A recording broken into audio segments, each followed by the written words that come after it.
ఏవైతే బాధితులుగా మా party YSR Congress party నాయకులు కార్యకర్తలు ఇక్కడ ఉన్నారు,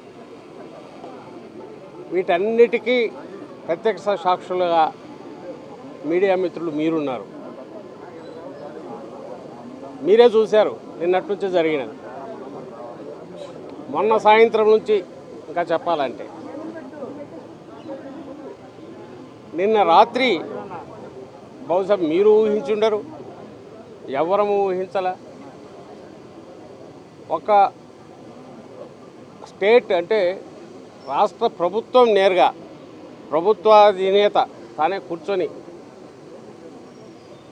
ఒక సైన్యాన్ని నడిపినట్టు ఇటు తన గూండాలను కిరాయి మూకలను, ఇంకో పక్క వాళ్లకు రక్షణగా బాధితులకు రక్షణగా ఉండాల్సిన పోలీసులను వాళ్లకు రక్షణగా పెట్టి 5 గంటల పాటు విచ్చలవిడిగా విశృంఖలంగా అసలు ఎక్కడా ఒక నాగరిక సమాజంలో ఊహించని సంఘటనకు ఇక్కడ జరిగింది. మీరంతా విట్నెస్.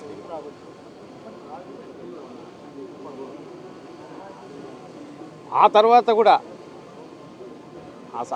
జరిగిన తర్వాత ఆయన అంబటి రాంబాబు గారిని తీసుకుపోయిన తర్వాత మళ్ళీ రెచ్చిపోయి తగలబెట్టడాలు అవి కూడా మీరు చూశారు.